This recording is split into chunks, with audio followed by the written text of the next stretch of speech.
காராமணி பருப்பு போட்டு பொரித்து சாப்பிட்ருக்கோம். இப்போ நம்ம தேங்காய் போட்டு பொரித்து சாப்பிட்லாமா? அது எப்படி செய்யுதுன்னு பார்க்கலாம். ரொம்ப ஈஸியான முறையில் செஞ்சிடலாம்.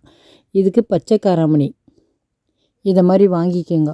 வாங்கிக்கின்னு 2 சைடும் கட் பண்ணிவிடுங்க. ஓரம் கட் பண்ணிவிட்டு இதை மாதிரி குட்டி குட்டியாக தண்ணியில் அரிஞ்சு போடுங்க. பாருங்கள், இவ்வளோ இந்த மாதிரி சின்ன சின்னதாக அரிஞ்சு போடுங்க. அப்போ தான் நல்லாயிருக்கும் சாப்பிட. குட்டி குட்டியாக அரிஞ்சு தண்ணியில் போட்டுட்டு இதை நல்லா அலசி வெடிக்கட்டி வச்சுக்கோங்க. இந்த மாதிரி மண் இருக்கும், நல்லா அலசி வெடிக்கட்டி வச்சுக்கோங்க தட்டில்.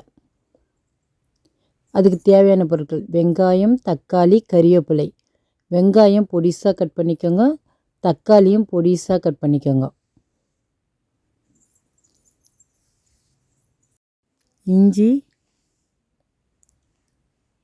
பூண்டு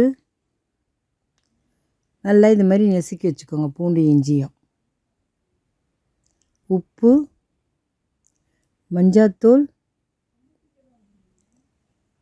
மிளகாய்த்தூள், மிளகுத்தூள், தேங்காய், கடுகு, உளுத்தம்பருப்பு. ஒரு கடாய் வச்சுட்டு கொஞ்சம் போல் எண்ணெய் ஊற்றிடுங்க. நிறைய எண்ணெய் ஊற்றாதீங்க. இதுக்கு உளுந்தம்பருப்பு சேர்த்துருங்க. சேர்த்துட்டு இது மாதிரி நல்லா வதக்கிடுங்க. நல்லா வதக்கிட்டு இப்போ கடுகு சேர்த்துருங்க. கடுகு பொரிஞ்ச உடனே இப்போ வெங்காயம் சேர்த்துருங்க. வெங்காயம் சேர்த்துட்டு நல்லா வதக்குங்க. நல்லா இதை மாதிரி வதக்கிட்டு இப்போ தக்காளி சேர்த்துடலாம். தக்காளி சேர்த்துட்டு நல்லா வதக்குவோம். தக்காளியும் வெங்காயமும் சேர்த்து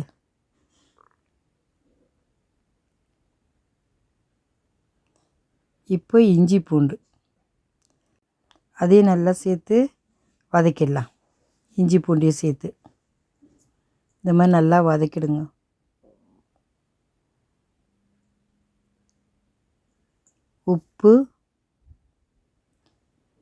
உப்பு சேர்த்து நல்லா வதக்கிடுங்க. இது மாதிரி வதக்கி விட்ருங்க. இப்போ கறிவேப்பிலை சேர்த்துட்டு அதையும் சேர்த்து வதக்கிடுங்க.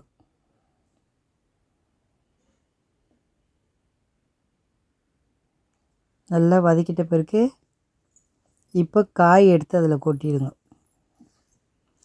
நல்லா அலசி தண்ணி இருத்தி இதை மாதிரி எல்லா காயும் சேர்த்துருங்க. சேர்த்துட்டு இதை மாதிரி கிளறி விடுங்க. நல்லா கிளறி விட்டுருங்க. இப்போ தண்ணி ஊற்றிடுங்க. இதில் காய் தேவையான அளவு தண்ணி ஊற்றிடுங்க. சீக்கிரமாக வெந்துடும் காய். இது காராமணியில் டக்குன்னு வெந்துடும். கரெக்டாக தண்ணி ஊற்றிடுங்க. இப்போ மஞ்சாத்தூள்,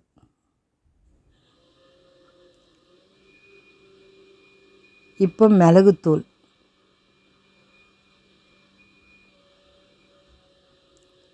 இப்போ கொஞ்சம் போல் மிளகாய்த்தூள். மிளகுத்தூள் போட்டதில் கொஞ்சம் போல் மிளகாய்த்தூள் போடுங்க. நல்லா இப்போ கிளறிடுங்க. கிளறிட்டு தட்டு போட்டு மூடிடலாம். இந்த மாதிரி கிளறி விடுங்க. இப்போ தட்டு போட்டு மூடிடலாம். தட்டு போட்டு மூடிட்டோம். தட்டு திறந்தாச்சு. இப்போது காய் பாதி வெந்துருச்சு பாருங்கள். தண்ணி இருக்குது. இப்போ நல்லா கிளறி விட்டுட்டு திருப்பியும் நம்ம தட்டு போட்டு மூடிடலாம். மூடிட்டோன்னு வச்சுங்க, நல்லா வெந்துடும்.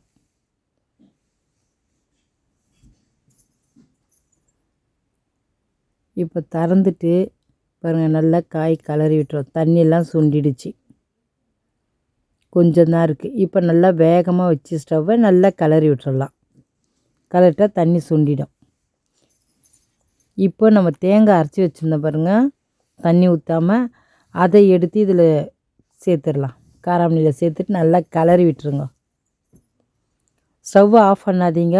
ஆஃப் பண்ணாமையே செய்யுங்க. சிம்மில் வச்சுட்டு செய்யுங்க, வேகமாக வைக்காதீங்க. நல்லா கிளறி விட்டுருங்க. காயில் தண்ணியே இருக்கக்கூடாது. சிம்மில் வச்சு நல்லா கிளறிட்டு ஒரு 5 நிமிஷம் இறக்கிடலாம்.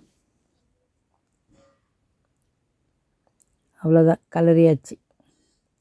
காய் ரெடி ஆயிடுச்சு. சாப்பிட்டு பார்த்துட்டு எப்படி இருக்குன்னு சொல்லுங்கள். நீங்களும் இதே மாதிரி செஞ்சு பாருங்கள். இந்த காராமணி செஞ்சு சாப்பிட்டா ரொம்ப நல்லாயிருக்கும். காராமணி ஒரு முறை செஞ்சிட்டிங்கன்னா அடிக்கடிக்கு செய்வீங்க. ரொம்ப ஈஸியாக செஞ்சிடலாம் இந்த காராமணி. இது ரசம் சாதத்துக்கு ரொம்ப நல்லாயிருக்கும். வச்சு சாப்பிட்டு பாருங்கள். லைக் பண்ணுங்கள், ஷேர் பண்ணுங்கள், மறக்காமல் நம்ம சேனலுக்கு சப்ஸ்கிரைப் பண்ணுங்கள். தேங்க்ஸ் ஃபார் வாட்சிங்.